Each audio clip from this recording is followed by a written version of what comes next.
Don't believe the hype. Read the type. This is TYPBST.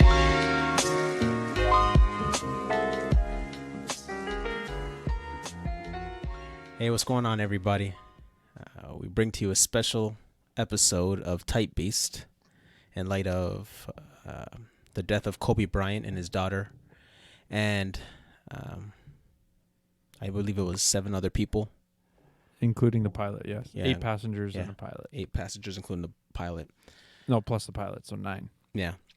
So sorry for not coming in with my usual jovial self and singing the hook. I wasn't really in the mood to be singing. Yeah, man. So the book we were going to cover is called Kobe Bryant, The Mamba Mentality, How I Play. And this is a book I purchased last year. And I figured this would be a good time to share it with you guys. Right? So, but yeah, so Joel, let me ask you, where were you when you heard? I was... So the news came out, what, like... Sunday? What time? Because I think I was driving home from my brother's. Like, was it early Sunday morning? Or maybe it was right before I left my brother's. I was visiting my brother in Concarden this weekend. And I think I found out right before, like, in the morning. Like, it was, I want to say the news, I came out, like, what, 10, 11? Or was it a little bit later than that? I don't quite remember. But, yeah, I was with my brother, or I was just after that, and I was driving home. And it was, I don't know, it was surreal to some extent. What about you? Where were you? How was your initial response? Oh, well, for me, I took a nap after church, and I woke up, and, my cousin Andre messaged me and told me that, he just said, Kobe died. And I'm just like, okay, well, I know other guys. I have friends with the name Kobe. Yeah. So I'm just like, and I'm fresh out of an hour nap, and I'm thinking, is this a dream? Like in my head, like when you wake up and you're kind of like flustered, and you're still trying to get your stuff together, and I'm just like, what? I'm like, well, Kobe died. I'm like, what? And then I check my WhatsApp, and everybody starts messaging me. My phone starts blowing up. And then I go to Instagram, and like the first 10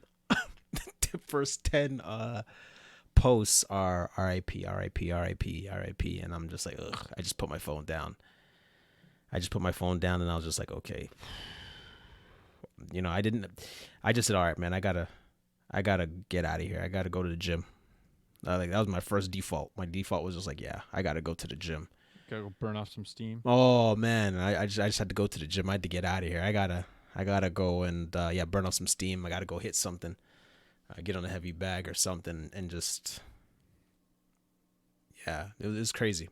So that's how I heard it, and very sad news. Whole basketball community especially is like super devastated.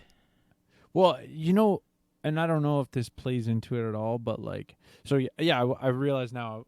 I was at my brother's, and my brother, like, his first comment was, like, we just acknowledged LeBron for passing him. Yeah, because LeBron moved into 3rd place all-time scoring. Yeah, that the was night like before, on Saturday. Yeah, right, and that was my brother's first comment when we like saw the news. Mm-hmm. It was like, how does this happen? And I just wonder, like, I don't know, does it? Because he's already front of mind to some extent in the basketball community because of that, transition in the records. Mm-hmm.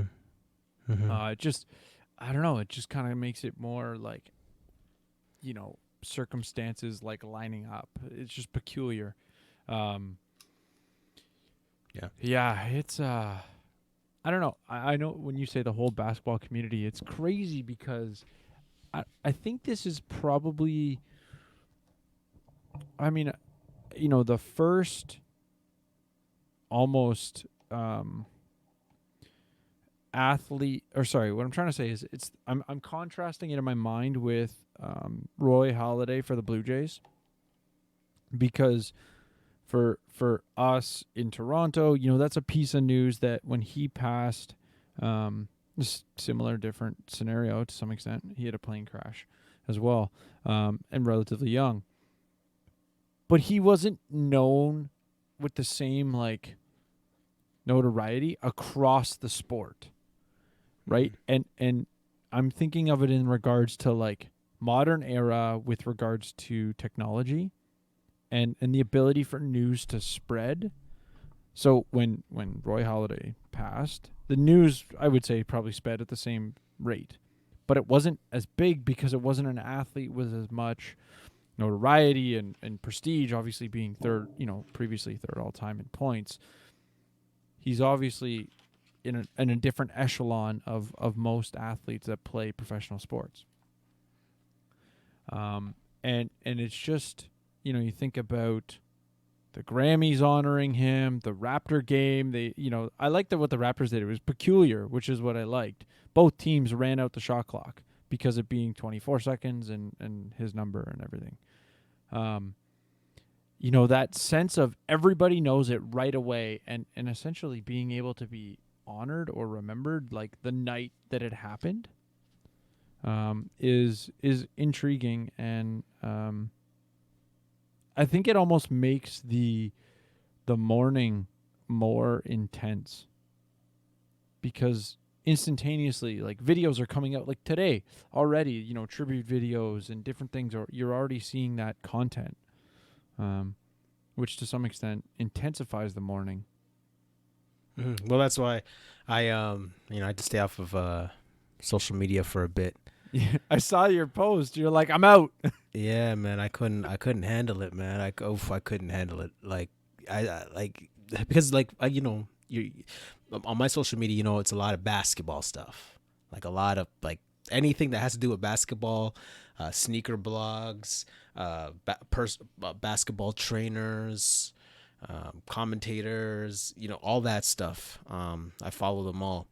And so that was all in my feed, and I was just like, yo, I can't even. I just came off of it and just been, just praying, more like praying and reflecting more, reading my Bible, contemplating theodicy meaning philosophies on the problem of evil. How do we reconcile the existence of God and and evil, and how to console people in light in articulating a theodicy that's encouraging the people. So for me, I was just trying to find a theodicy that was encouraging to me as a Christian. So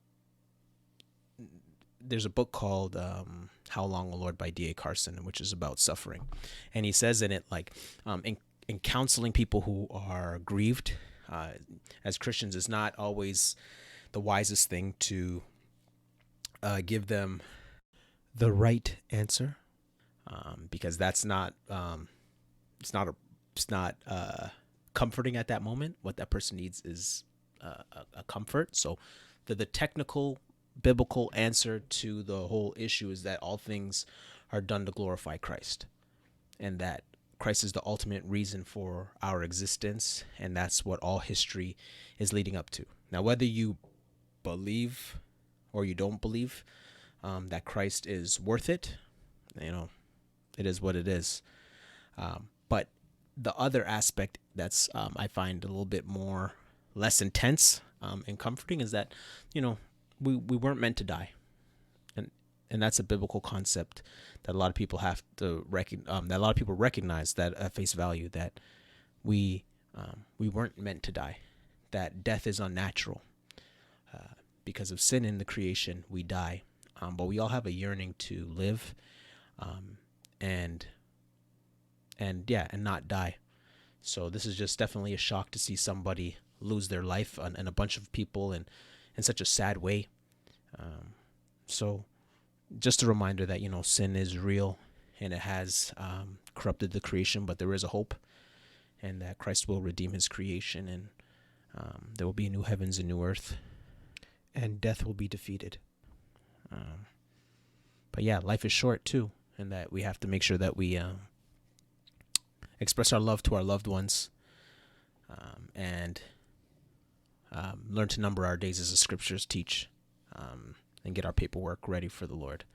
Now, as far as Kobe's walk, I don't know where he was at, or anybody was at on the plane.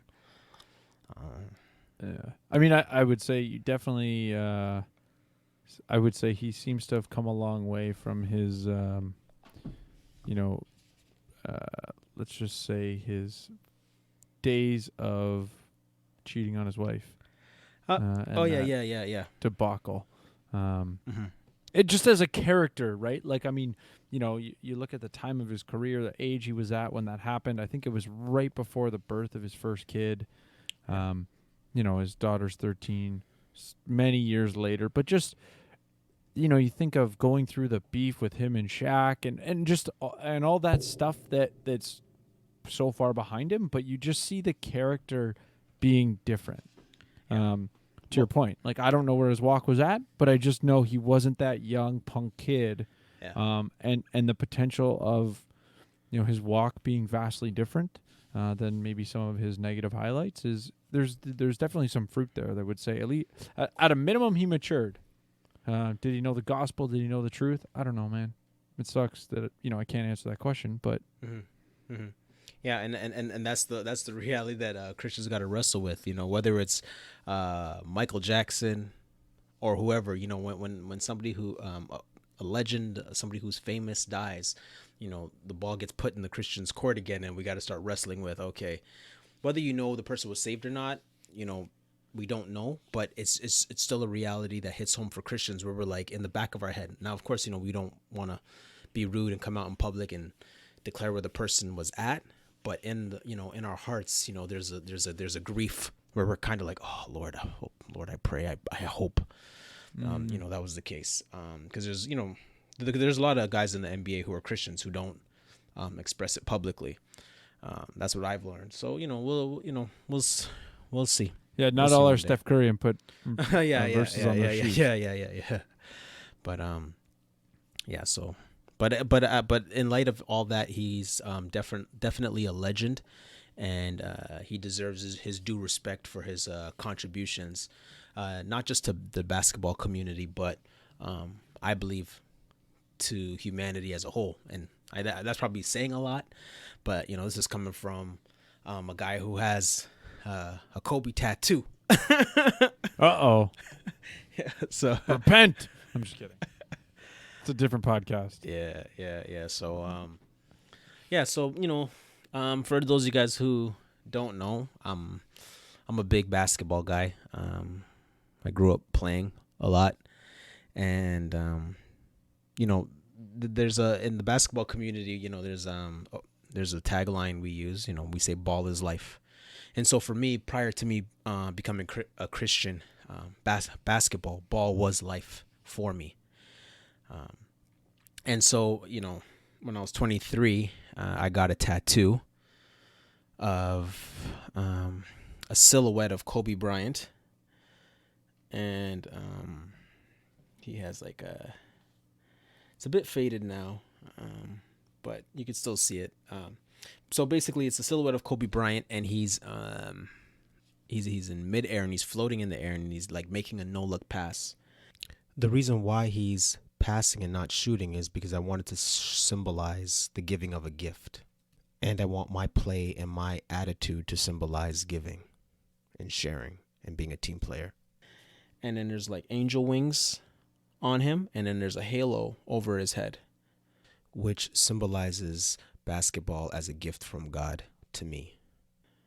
And at the top it says guardian, and at the bottom it says angel. And so the word guardian, the word guard, is in uppercase, and the IAN at the end is in lowercase, emphasizing basketball. Yeah, emphasizing the position that I play, and that basketball was that thing that kept me on the straight and narrow. As in my younger days, that was my thing. So yeah, I have that tattoo on my arm. Who knows? I might get it touched up again. On my left bicep. But yeah, but I share that because, for some people, yes, it's a tragedy that, Kobe went out the way he did along with his daughter. But for like the basketball community, man, like a philosopher has gone. Like we're not praising Kobe just for him being a great athlete, but for those who really followed him, we followed his philosophies on competing and how to work hard and mental toughness. And that's the Mamba mentality. And I always annoy my wife about that, where, when she's having her down days or, we're at the gym together, I'm always telling her, I'm like, look, man, you got to check in. You got to check in, and you got to have that Mamba mentality. And, I always say to her, well, you think it's easy being Kobe's teammate? You think it's easy? So the Mamba Mentality is the book I have, and it's Kobe Bryant, the Mamba Mentality, How I Play. So the way the book breaks down is it has the foreword by Pau Gasol, an introduction, Pau Gasol, one of his teammates, introduction by Phil Jackson, one of his coaches, and then it has the process, the craft, facts and figures, chronology, and then afterward by Andrew B. Bernstein, who's the photographer. So the book is a beautiful book, first of all. It's a beautiful book in that it was well designed. It has like this glossy kind of finish. But I messed up the glossy finish with my greasy fingerprints, so it's not as smooth and crisp. Soft, bro. as it used to look. But the book is. I always just on that. I always pull dust jackets off books. Oh no! It didn't come with one. I know this doesn't have one, but I was just saying, for that reason, it's there's a level of I want to keep the book in pristine, condition. So I always pull the dust jacket off, and then I'll put it back on when I put it back on the shelf, kind of thing. Yeah. But anyways. So it's a beautiful book, well put together. Every page has these unique pictures throughout Kobe's career, from his rookie year to his last game. It's a very, very, very beautiful book. It's pretty big. It's pretty thick. It's one of those pieces that you definitely leave on your coffee table type thing. From when people come in, the first thing they're gonna grab before the remote is the shiny book with Kobe on it. So that's pretty dope. Yeah, it helps that it's visually, it's so much graphics, right? That even if you're not you don't have time to read it when you're at your buddy's house, you can flip through it and check out the pics and whatnot. Yeah, and it's just one of those things. Just looking at those pictures of him when he first got to the league. So for me, Kobe came into the league in 1996, and he declared for the draft when he was 17. So okay, that's already making headlines. A couple years prior to that, Kevin Garnett declared for the draft. And again, I'm sharing this to give more context to those who don't know who Kobe is and would like to learn more about the person. So basically, Kobe's 17 years old declaring for the draft. This is 1996. 1996, I'm in grade 9 and I'm 14 years old. So that's my connection to Kobe. So I'm trying to make it. Me and my peers, all the guys are trying to make it that I'm running with. And there's a guy 3 years older than us. And this guy just declared for the draft. He just made an announcement. He's like, I'm going to skip college and I'm going straight to the NBA. Now, Kevin Garnett, who's 7 feet tall, 6'11" or 7 feet tall, who declares for the draft. Usually guys who jump from high school to the NBA are usually big guys. That's a no-brainer. But Kobe was the smallest person to declare at 6'6". So, everybody was kind of skeptical about him doing that jump. But there was definitely a confidence that he had. And when he would, do his interviews and people would ask him about, the pressure that he's under. And, he would say things like, there's no such thing as pressure. He's like, pressure is what you put on yourself. But there's no such thing as pressure. And he just had this confidence that a lot of people didn't like. And the ambition, even there's a story where Shaq says when he first met Kobe, and Kobe said to him, he said, yeah, like, I'm going to be better than Michael Jordan. And Shaq was just, whoa, calm down. He said, calm down.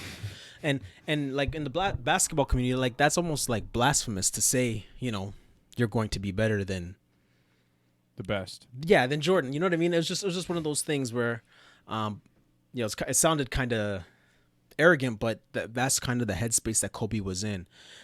He grew up in Italy, so he speaks fluent Italian. His dad played in the NBA, but then his dad ended up no longer played in the NBA, so he went over to Italy, and so that's where Kobe grew up. He learned the game there, and then he came over to the U.S. and played ball in Philadelphia. So he moved back to the U.S. in Philadelphia and went in his teen years, and then he kind of went from there. But what's unique about his story that's not in the book is that when he came back to America, he was behind basketball-wise. And when he was 12, he played in the summer league. And so his dad's well-known, and so is his uncle. They're well-known in Philadelphia, and and so everybody knows who Kobe is. You know, that's Jelly Bean's son. And so Kobe's like there, and he's playing in the league, and he doesn't score 1 point. The whole league, the whole season. And he said it was embarrassing. It was embarrassing that, Jelly Bean's son can't even score a point, because the guys in the U.S. were just a lot better than the kids in Italy. And Kobe said that was a turning point for him, because when his dad came to him, and his dad said, I love you regardless of how many points you score. I don't care about that. I love you, and that's all that matters. It doesn't matter how much points you score.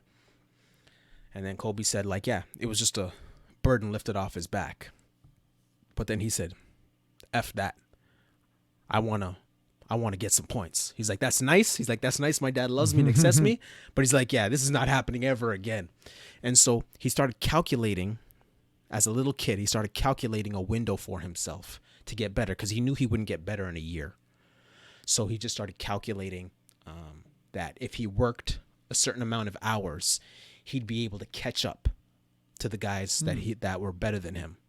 And so think about it this way. And I share this story because this is very important. So from age 12 to 17, he went from scoring 0 points to declaring for the NBA draft. This is insane. And it was him he just made it up. He just made it up in his head to say, okay, I'm done with this. I'm done with this 0 point nonsense. And then every year he just kept improving, and he said he had a kill list. So all the kids who were better than him, because all the guys are nationally ranked, and who's who. Yeah, and then every time he just kept crossing off their names. Every time he got a chance to go up against them, and he got a chance to prove that he was better than him, he just kept crossing out his names till he became the number one guy. And then after that, he just declares for the draft at 17, and then he's basically in the league by 18. So, yeah, it's it's funny. You've been talking about it. I'm assuming you'll talk about it a little bit more. But his practice mentality, legendary today. Legendary.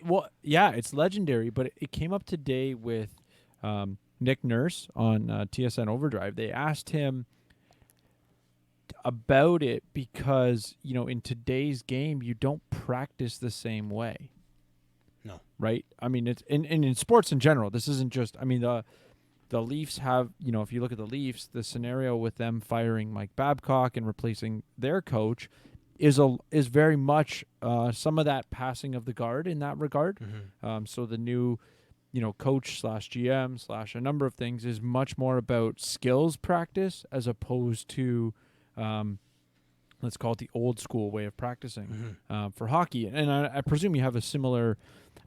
So the question that was posed to him was how would that translate? And he basically just said, they still practice as hard. They just practice differently.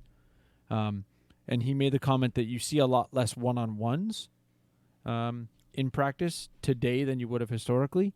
So I just find it interesting that, even though we have a much different method of practicing, I don't think you would have seen much different in his mentality, in his approach.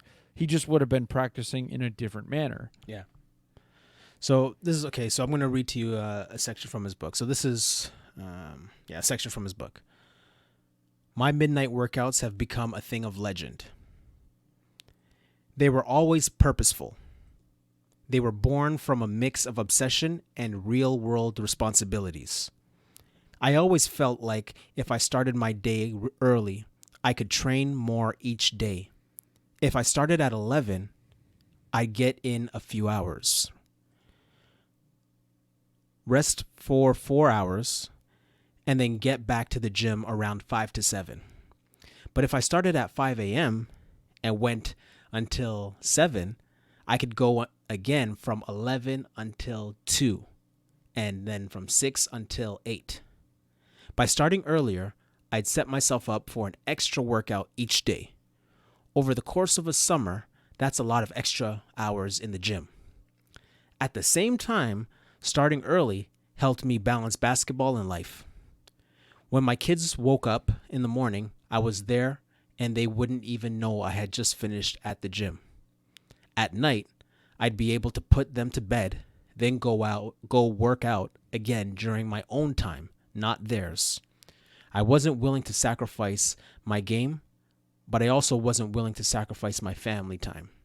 I decided to sacrifice sleep, and that was that. That's crazy to hear, because I was like, okay, so when does he sleep? As you're reading it, like, I'm waiting for you, but it's good he said it. The quote has it, because it's honorable that he's at the same time, because recognizing the necessity of responsibilities that he can't give up. So where's it going to give? Yeah, right. Yeah.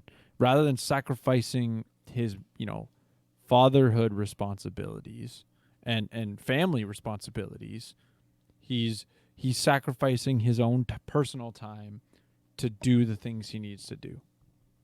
Yeah, and like, even when we talk about his daughter who played Gigi, and he used to talk about, like, parents teaching their kids how to be hard workers. And he said there's no way to teach your kid to be a hard worker but to show them how it's done. So when he retired, he started working out with his daughter in the mornings. So they would get up early and they would do the workouts. But, he would say, yeah, that was daddy-daughter time. And it was important for me to show her what hard work looks like and how to do it. And so they would do it together, and then they eventually, just, of course, became closer and closer. But he says, yeah, the best way to teach your kid is to actually show them what hard work looks like. Lead by example. Yeah, and show them what it looks like. Because, yeah, when you really think about it, like, hard work is a hard place to go, to push your body, to push your mind. But if somebody's there kind of walking you through it, like, hey, you're not going to die if you get up at 4 a.m. Hey, you're not going to die by doing an extra push-up. You're not going to die by doing this extra sit-up. Right? Mm-hmm. So this is very, very, very encouraging to hear him talk about his time that he put in the gym, but also with his family. Now, this next quote is about greatness, and he says this: if you really want to be great at something, you have to truly care about it. If you want to be great in a particular area, you have to obsess over it. A lot of people say they want to be great, but they're not willing to make the sacrifices necessary to achieve greatness. They have other concerns, whether important or not, and they spread themselves out. That's totally fine. After all, greatness is not for everybody. That's heavy. And in one of his interviews that I was watching one time, you know how we use the term being a creative? Because once Kobe retired, he started writing children's books. So he became a storyteller. And so he writes children's books, and he has a little podcast called the Punies. But he talked about like there's ideas of creatives, but he doesn't surround himself with creatives. He surrounds himself with obsessives. So he doesn't use that kind of language. He's like, look, the people that I surround myself with, that I work with on these stories and working on the soundtrack for these short films that I do, I like to work with people who are obsessive. Same thing when he's on the court. If you're not obsessive about your craft, you and Kobe are going to have problems. That's what made him legendary, because he just didn't get along with some of his teammates. And and there was one video that surfaced at practice where Kobe was cussing his teammates out. He was just laying into them, basically bullying them. Jeremy Lin was one of those guys. As much as we love Jeremy Lin, and he's a Christian guy, he got on Jeremy Lin. He got on a lot of guys. He got on Smush Parker, who's a New York street ball legend. But even then, Kobe didn't favor him and gave him a hard time. And that was that was Kobe. Kobe like expected a lot from his teammates, and he was a very difficult guy to get along with. Just ask Shaq. Well, yeah. Well, because even like there was a sit down that he had with Shaq, and Shaq said this, and Shaq admitted, he said, look, man, like in the summer, after they win a championship, Kobe is on his regular grind and, working hard. And Shaq said he would always come to, come back to the team out of shape. So during the off season, he would just always, he said, like he'd be celebrating all summer, like, just eating cheeseburgers and drinking and hanging out and partying. And then he would play himself into shape during the season. But he said, he's like, the reason why he did that, and he said to Kobe, the reason why I did that is because you were my teammate. I already knew you were going to come prepared. So he would carry us part of the way while I got myself in shape, and then I'd be ready to go. Shaq is funny. Shaq's like, man, I have the Mamba on my team. I'm okay. I can eat a cheeseburger. Legendary, man. So no, that's funny. Yeah. Okay. So the next quote is he talks about the people who work on him.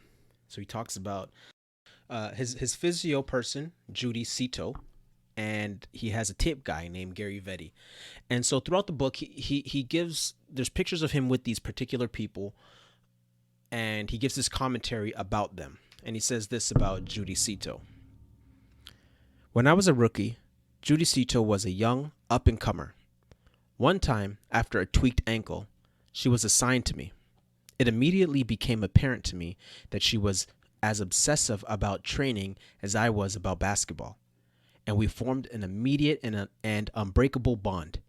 Over the years, we both continued to learn and grow in our individual crafts. In doing so, we were able to push each other to be our best. It's safe to say I would not have been able to play as well or as long without her as my physical therapist. She helped me recover from every single surgery I ever had, and she was always there for me, literally. Whether it was a family vacation to Italy or a Nike trip to China, Judy came with me. She was that indispensable. And then for Gary Vetti, he says this. First of all, Gary was an Italian craftsman with tape. He just made art out of tape jobs. You can tell when people love what they do, and he loved his craft. No matter where the tape was going, finger, ankle, he made it look beautiful. If the tape had bubbles or bumps, Gary would unwrap it and start again.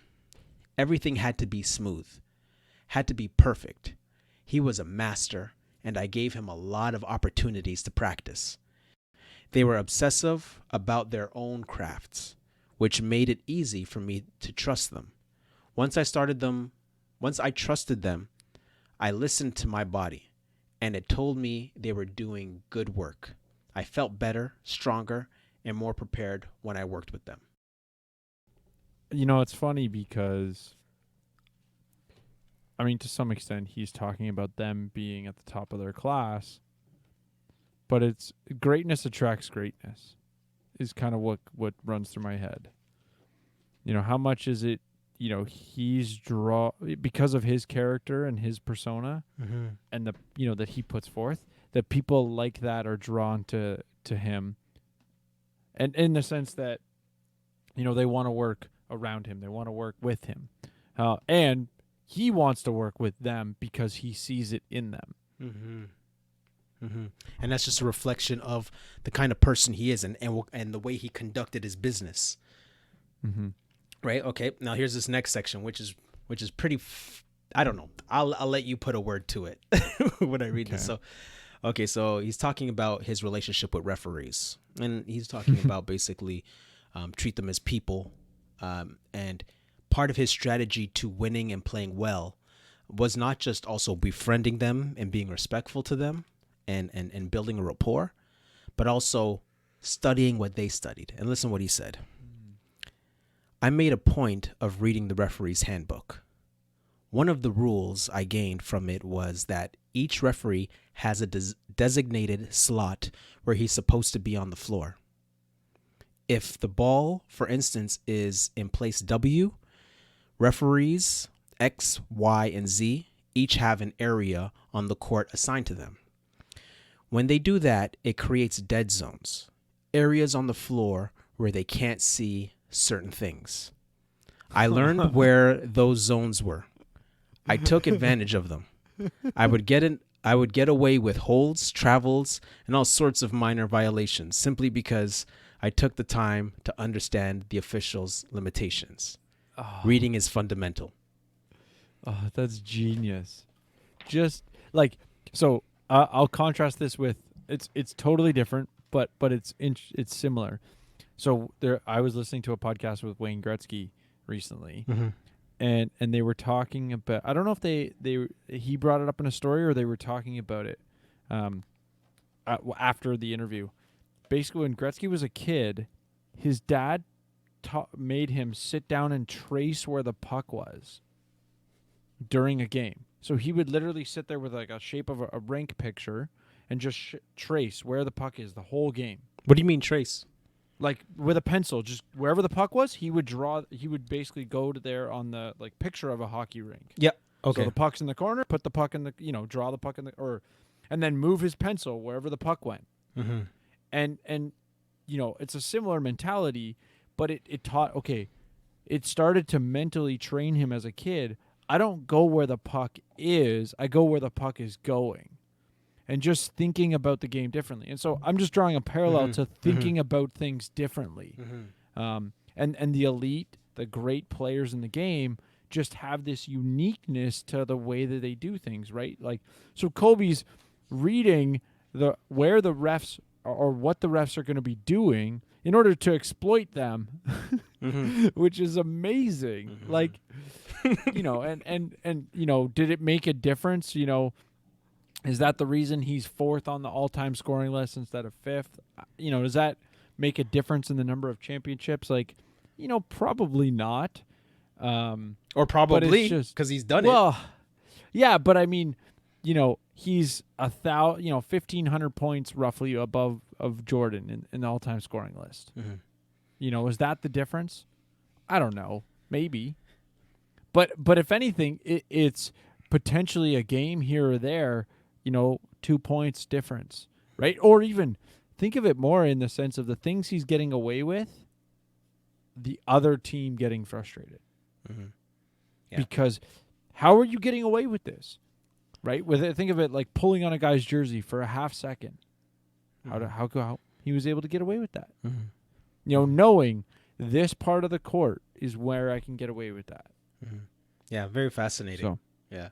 Yeah. Okay, so now this next part is about the Mamba Mentality, which what the book is called. Initially, I thought the phrase Mamba Mentality was just a catchy hashtag that I started on Twitter. Something witty and memorable. But it took off from there and came to symbolize much more. The mindset is about seeking a result. It's more about the process of getting to that result. It's about the journey and the approach. It's a way of life, I do think that it's important in all endeavors to have that mentality. Whether I hear an elite college or NBA player or a Fortune 500 CEO reference the Mamba mentality, I find it very meaningful. When I see people talk about finding inspiration in it, it makes all of my hard work, all of the sweat, all the 3 a.m.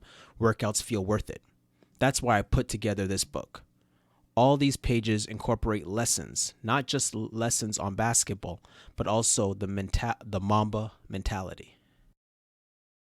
It isn't just that we lost, Kobe the basketball player, but we lost, a philosopher, and his way of thinking, like Jordan, which is also along the same lines of Jordan, but Jordan, didn't pen it down or structure it as Kobe did, but or he didn't like proselytize it to some extent. Mm-hmm.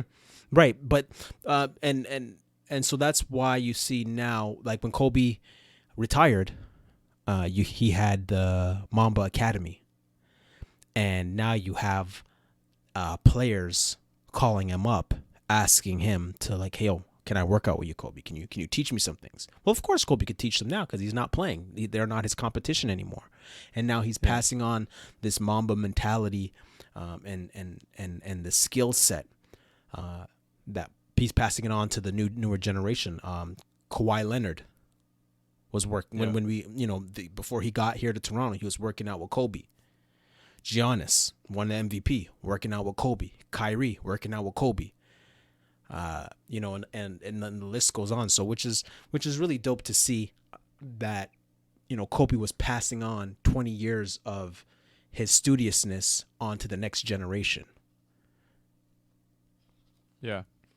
No, it's awesome to I mean, it's sad at the same time, but it's, I always find it intriguing when you see former players get involved with the game, but even more so when it's the greats. Mm-hmm. Oh, like yeah. The guys that are, like, for a while Gretzky was coaching, and then there was a bit of a debacle with regards to the team he was coaching, and everything kind of fell apart. But, I was intrigued by that, right? Just, I want him to have success at another level. And Joel, doesn't it make you say like, oh man, I want to play for Gretzky? Like the whole time I'm thinking in my head, I'm like, yo, I want to work out with Kobe. Like I don't even play anymore, but I'm like, yo, I wanna work out with Kobe. I wanna, Kobe, even for like me watching Kobe play, and he'll be doing things where he'll just pump fake reverse pivot and be able to ask him about it, which is really cool. And he was open to doing that, and he was doing that with a lot of guys. The NHL, there's a less prominent player, but there's a guy. So Gary Roberts played for the Leafs. He has a crazy story where like he had to retire at like 31, 32 because of his back, but then started really working out and rehabbing, and basically was able to come back into the league. And now, there's this running joke with hockey players like, oh, that guy needs to go to Gary Roberts training camp. Because, and the most prominent example of this is, you wouldn't necessarily know who he is, but NHL fans would. This guy, Steven Stamkos, plays for Tampa Bay Lightning. Between his first season and second season in the NHL, he was at Gary Roberts' like development camp or training, and he went from a teenager who was like 150 pounds soaking wet to like a 200-pound man. Mm-hmm. And we see that, like, I'm the joke for us as Leaf fans is like Marner. Oh, he needs to go to Gary Roberts training camp because like when he came into the league, he was like 7. He was, well, I guess he was 19, or I think he might have still been 18. But you looked at him, he was like so tiny. Mm-hmm. And so it's just like, okay, that guy needs to bulk up, right? Mm-hmm. Go to that guy's training camp, and it sounds like Kobe was a little bit more of the mental side of the training, which I presume Gary Roberts is very, very much the same, because for the guys that are trying to improve when it comes to training, it's not just putting in the work. There's such a mentality aspect of, because putting in the work requires getting up at 4 a.m. to be there, in order to work out. Mm-hmm. Mm-hmm. True. So this next part in the book is about a critical period for my development. And so this is a situation that I remember vividly yeah, basically I'll read it to you and then I'll explain to you the whole situation. Well, expound on it. So he says this. At the end of my first season in the NBA, we had made it to the semifinals, up against Utah. But in the deciding fifth game, I let fly 4 air balls, and we lost our chance at the title. Those shots let me know that I needed to work what I need to work on most, my strength. That's all the air balls did for me. In that game, nerves weren't the problem. I just wasn't strong enough to get the ball there. My legs were spaghetti. They couldn't handle that long of a season. How did I respond to that? By getting on an intense weight training program. By the start of the next season, my legs and arms were stronger and I was ready to get it on. In the immediate aftermath, I was never concerned by how the franchise or fans would react. I knew I would put in that work, which is what I did. In fact, as soon as we landed, I went to Pacific Palisades High School gym and shot all night long. I went back the next day and worked. And I worked and worked and worked. In my mind, it was never a matter of, oh no, I'll never get another shot at this. I felt that my destiny was already written.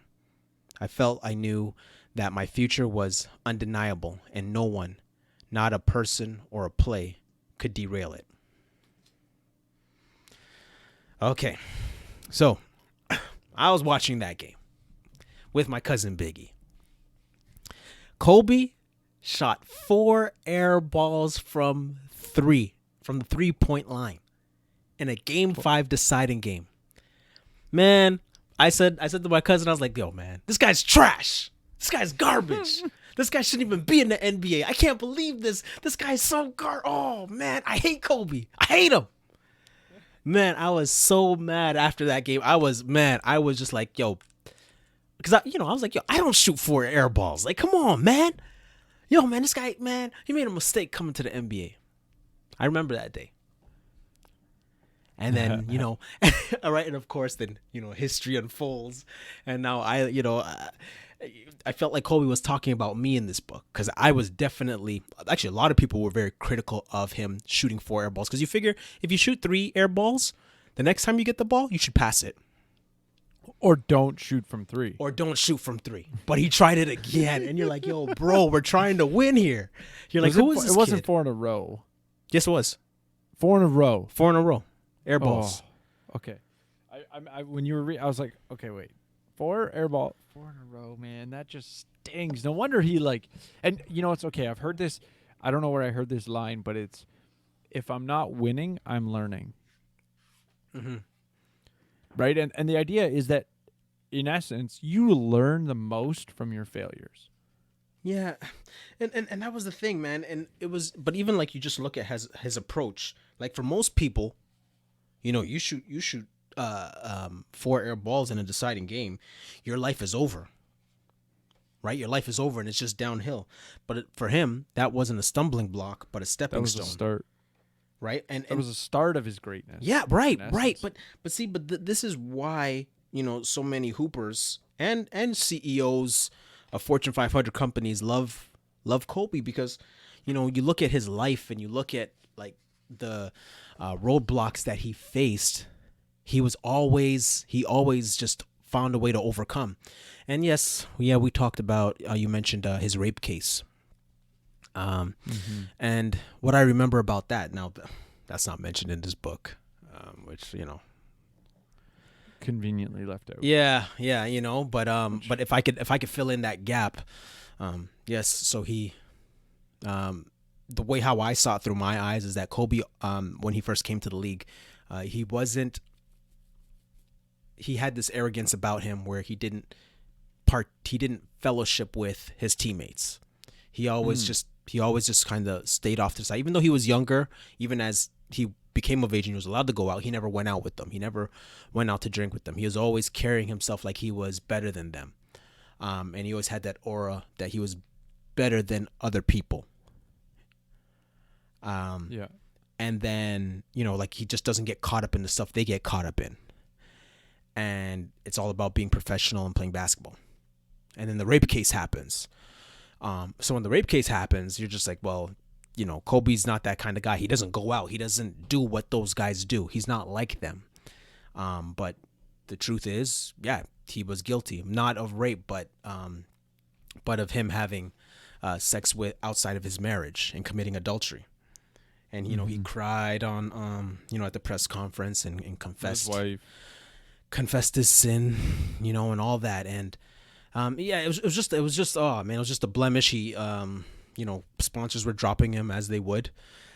You're going to arenas, people are calling you rapist, and all kinds of names.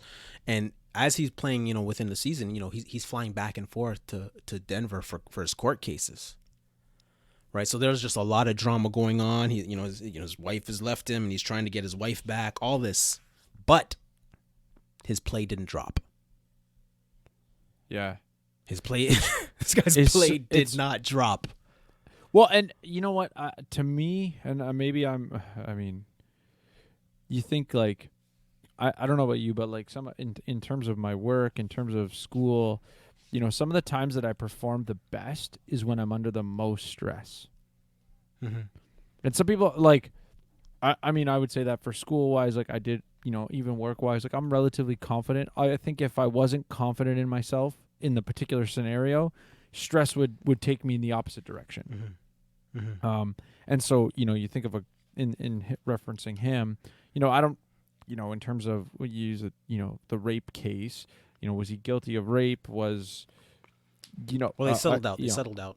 Exactly. And when I saw the headline today, actually, when it came time for her to testify, she wasn't there. Now, was that because he paid her a sufficient amount of money that she was willing to not charge him? I don't know.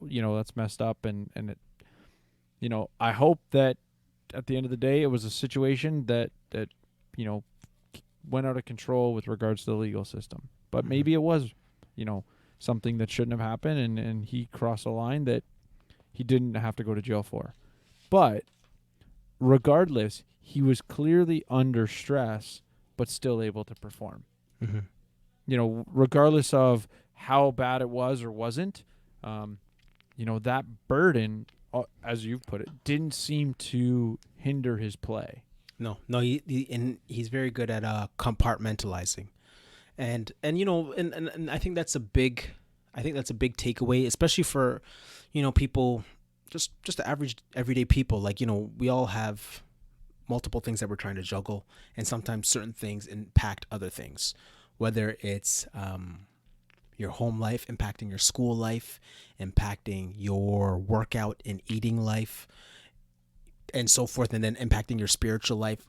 Like at some point you have to take control of the situation and accomplish the task at hand. So he has a job to do, and he has to play basketball and play it at a high level, and he was doing that even during that difficult period in his career. So I thought that was pretty fascinating. Now the next part, he talks about the agony of defeat is as low as the joy of winning is high. And he says this, however, they're the exact same to me. I'm at the gym at the same time after losing 50 games as I am after winning a championship. It doesn't change for me. And I thought that was a big takeaway, because like I look at myself, and the way I get motivated is through external means. Like I get personally, I get motivated by I know you guys are gonna think I'm weird, but I get motivated by negativity. I don't really like encouragement. I don't thrive under encouragement. I thrive under negativy and adversity. So when someone doubts you, that's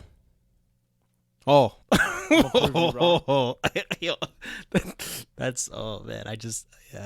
Yeah. So for me, I've always been that way. I rather be in a gym full of people that hate me than a full of gym of people that like me. Yeah. That's just me. I was just kind of like using negative circumstances to motivate me to fight through and do well. But then I'm reading Kobe. I'm like, wait a minute. Kobe's just like, yo, Kobe's like, yeah, I don't need motivation. I don't need it. I don't need negative. I don't need positive. His work ethic is I mean, if you have work ethic, a really strong work ethic, situations don't affect you. Yeah. You So know, in essence, it's talking about discipline, right? Like, you know, I was listening to Jocko. I don't know if you know who Jocko is. No. He's a machine to some extent. But he's all about work ethic. And it's like, it's a decision. You either decide to work hard or you don't. And to some extent, this is what Kobe's exemplifying, right? Like, my circumstances don't dictate how hard I work. I dictate how hard I work. Yeah. And that should be, well, that's something that I took away. When I read the book, I was like, oh, okay, I need to stop. I need to stop being motivated by looking for negative things to motivate me, because it's funny because I'm like Shaq. So Shaq. So here's a funny story about Shaq. So Shaq, he's retired now, right? And he apologized. He apologized to David Robinson. So for those of you who don't know David Robinson is another NBA player who played the same position as Shaq, and he's a Christian guy first and foremost. He's a Christian guy, and his nickname is the Admiral. Why? Because he served in the Navy before he came to the NBA. So he served his country. He's praising the Lord. He's an upstanding guy, right? And so during Shaq's career playing as David Robinson, he said this. He said, I remember when I was a little kid and I went to San Antonio, because Shaq grew up in San Antonio. His father was in the military. I'm a stepfather, so he was in San Antonio for a time. He says, yeah, I went to a game and I saw David Robinson and I asked him for an autograph and he said no. So Shaq says, because he told me no, now now when I see him, now that I'm in the NBA, I'm going to make his life a living hell. And so Shaq would always tell that story. And then Shaq, in the interview, he's like, oh, by the way, I was lying about that. he's like, sorry, David. I was like, yo, this guy was like, yo, people were hating David Robinson for so long. People were like, yo, what a friggin' jerk. Right? Didn't sign the kid's autograph. But then, for those people who are thinking, wait a minute, but David Robinson served our country. He, he's a Christian guy. He's an upstanding guy. Why would he not sign, a fellow, tall kid's, Yeah, like, why wouldn't you want to inspire him by just giving him that signature? Give him a signature. But Shaq was lying. But Shaq said, yeah, I used to make stuff up to motivate myself. I used to make up negative things to motivate myself. And so, Shaq's a legend in his own right, man. It's hilarious. Oh yeah. But he apologized to David. He said, yeah, sorry, Mrs. Robinson. Sorry, David. Sorry, man. He's like, sorry, Mom. I just needed some motivation. So, all right. So lastly now, Kobe. I know. So, okay. So lastly, the book closes out with this section. And it's basketball took me everywhere. The game provided me with every opportunity that I ever imagined it would. And along the way, I learned an innumerable amount. I'm not just speaking about on the court either. Without hoops, I would not understand how to create or write. I would not understand human nature, nor would I know how to lead. The game, in essence, taught me the art of storytelling. Without it, I would not have an Emmy. I would not have an Oscar. I would not have creative dreams and visions still to unfold. Yeah, basketball took me everywhere. Now I'm taking the game everywhere. Mamba out. So the book is pretty dope because he gives commentary in his pictures, really great pictures of him going up against some of the NBA greats, up against Michael Jordan, and then he would give his commentary about playing against Michael Jordan, and how he would talk to Michael Jordan throughout the game. Not trash talk, but really ask him questions while they're playing. Like, how did you do that? How'd you get that off? Right? He was always asking Michael about, like, okay, wait, hold on. That last play you just did right there, what did you do? How did you stop me on that? Pardon? How did you do that? Yeah. So, but part of it was, the one thing I learned about this book, from this book and about Kobe, is that Kobe asked a lot of questions.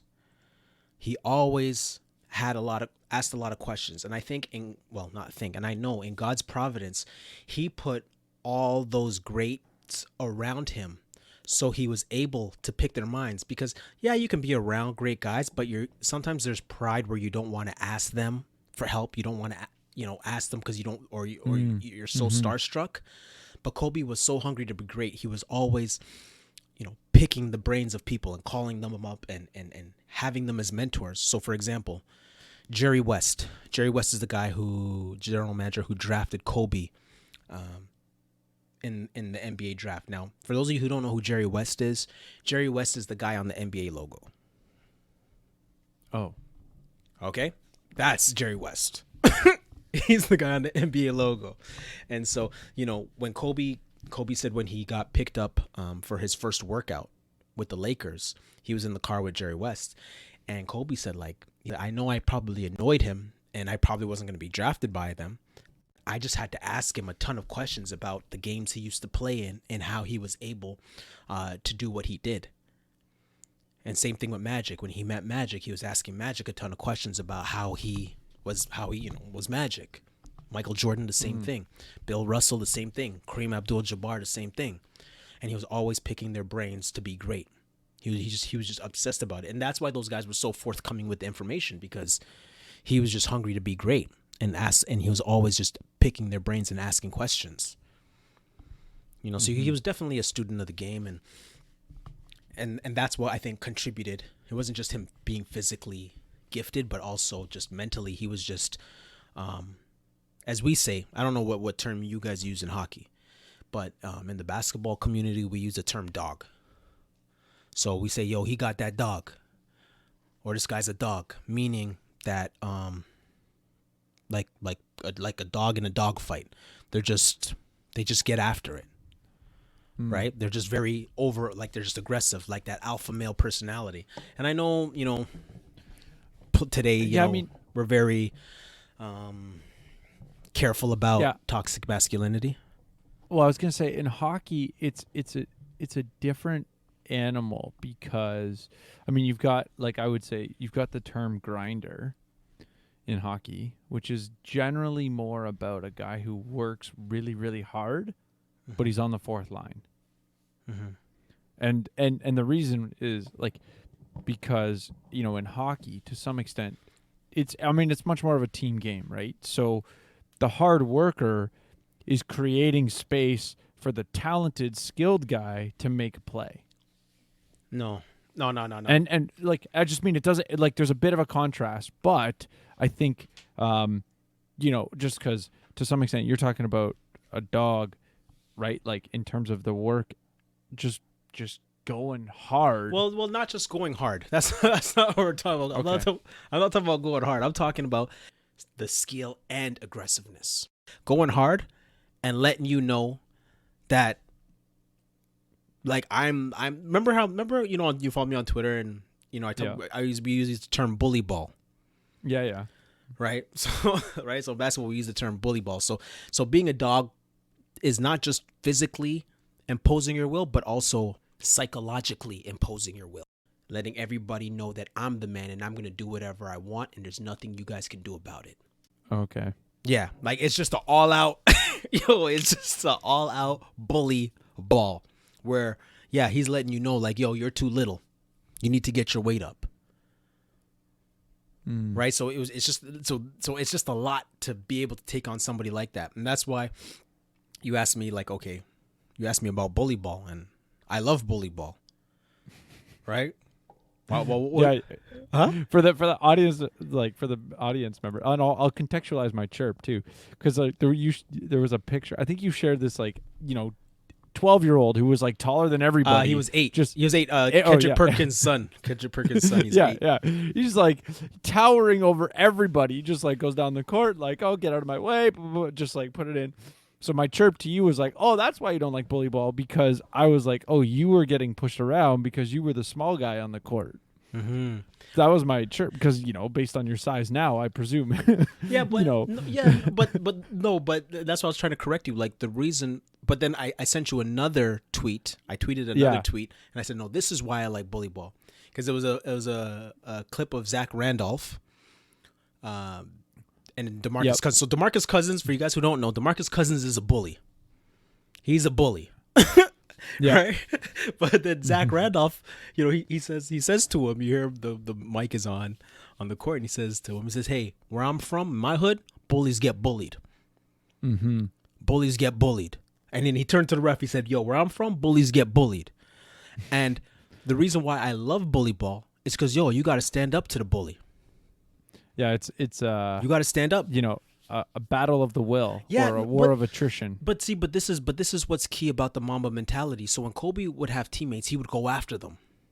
Why? Because he had to know what you were made of, so he can rely on you when times got tough. If he comes after you and you back down, then you can't be his teammate. Yeah, and you know what's funny? Like, I know you made a reference to toxic masculinity earlier, and this is where I think, you know, the sort of like jabbing that men do at times, whether it be in work or in sport, that gets a bad name, but it's a lack of understanding, like exactly what you just said, right? If I give you a hard time and you can't take it, I can't trust you that when times are tough, you're going to have my back.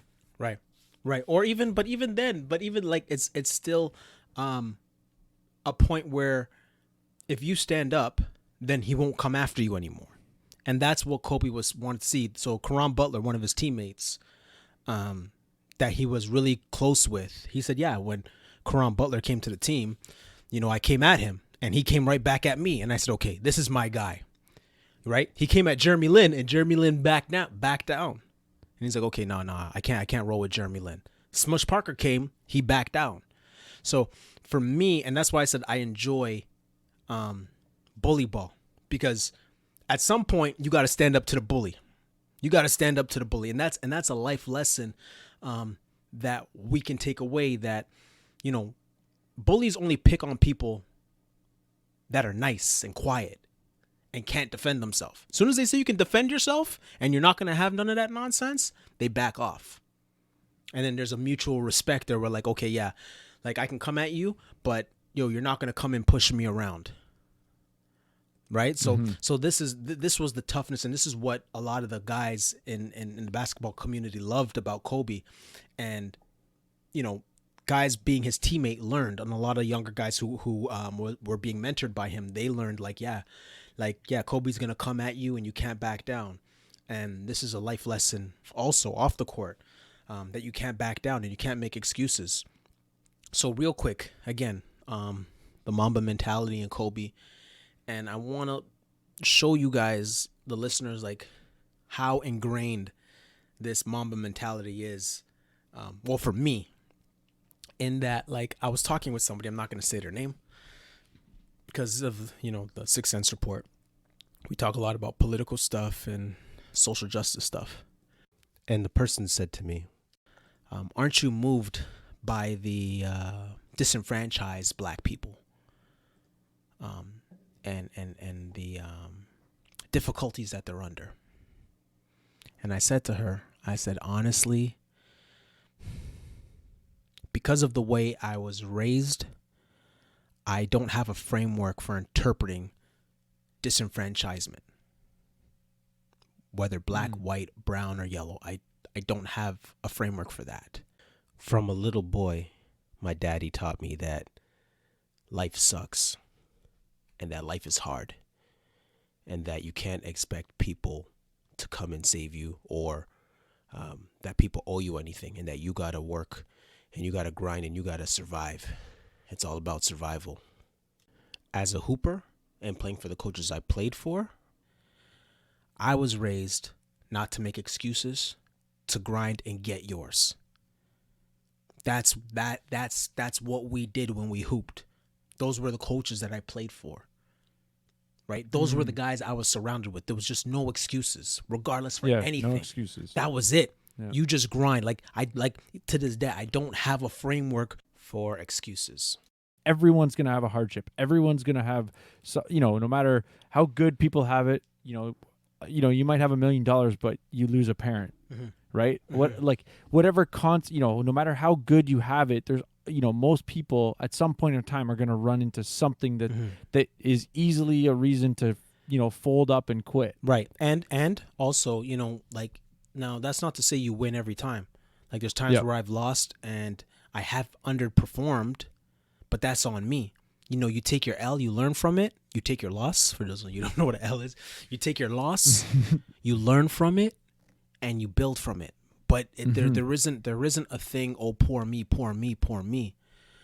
If you work hard, you study your craft, you pray, you can get the job done.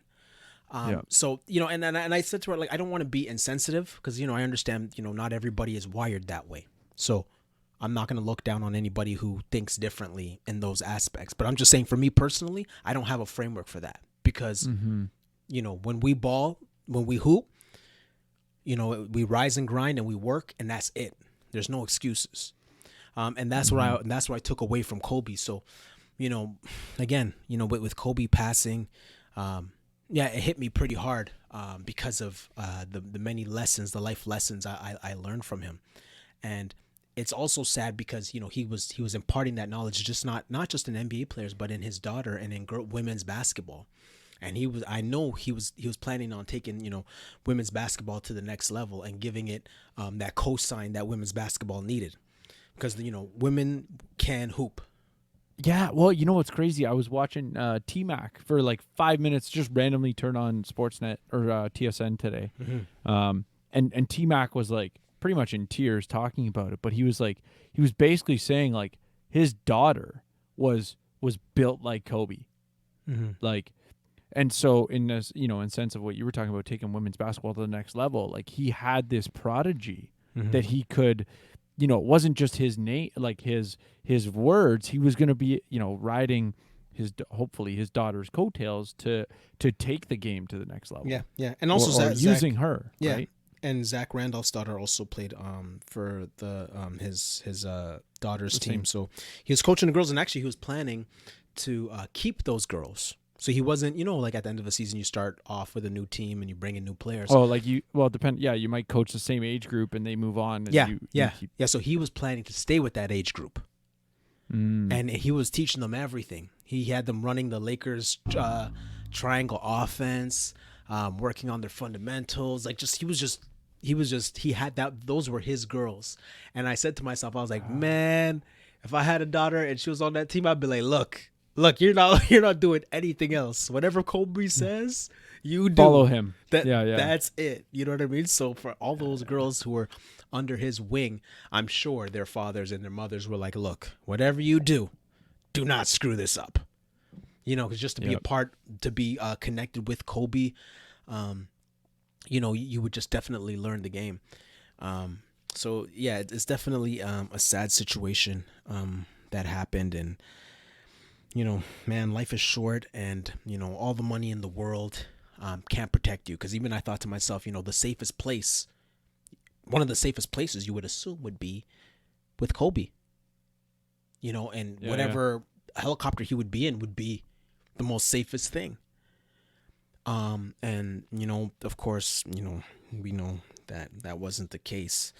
And it's very sad, but it's also, it just drives home the point that, God is sovereign and it's appointed for every man to die once and then face judgment, and that we're not in control, and that no money in the world can prevent us from, just life happening. So it's very sad, and we got to keep Vanessa and the rest of the girls in prayer. It's definitely a tough time, and yeah, I hope you guys enjoyed the reading of the book, and I hope you guys learned something about the great Kobe Bryant. Yeah, I think for me, this conversation and just it reiterates that idea of the necessity of hard work. I think, your conversation with your friend, I think too many people fail to recognize, the most successful people in your life probably are the hardest. And I'm sure there's exceptions, but in general, they are the hardest working people Disciplined and hard work, and that's really what encompasses Kobe. And I just, my last thing, I just want to give a shout out, my buddy that I went to university with, Ahmed. Like, I always remember him being a huge Kobe fan, like just, like almost want to say like ride or die with Kobe kind of thing. Like no matter what, and like that's the guy I had to message as soon as I heard this, and he was like, I was just like, yo, what's how, what did you hear, whatever? And he's like, man, I couldn't sleep last night. Similar to your situation. I mean, he's out, he's in like Dubai, Kuwait kind of area now, and so he probably found out like as he was about to go to bed. Just with the time change. Yeah, so. and I know for me, when they put the funeral on TV, I think I might possibly cry. I really think that I'll probably watch it and then I'll probably shed a tear or two. It is what it is, man. And just make sure you guys love your loved ones. Kiss your kids, kiss your wives. My wife was, my wife can't stop kissing me now. She's always grabbing me and hugging me and kissing me, and I'm like, okay, oh, yeah. So. Yeah, my message to my buddy was like, our time is limited. Right after he said what he said about like it's unreal, he's basically said like, man, couldn't sleep yesterday, unreal, Joel. And I just, the only thing I could say was like, our time is limited. Because so get your paperwork right. Yeah, well, and as Christians, right? Like the other side of it being, for the non-Christian, like, who do you serve? Right? Like, you never know what tomorrow brings. And with that said, especially when it comes to the Bible, don't read the hype, read the type.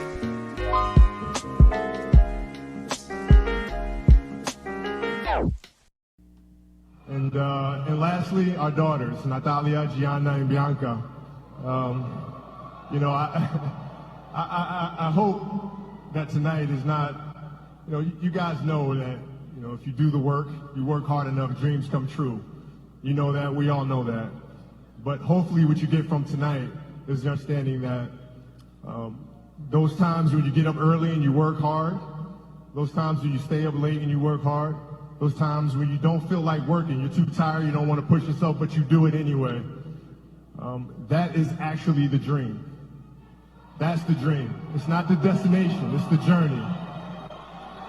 And if you guys can understand that, then what you'll see happen is that you won't accomplish your dreams. Your dreams won't come true.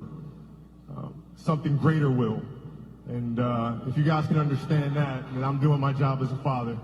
Thank you guys so much. I love you.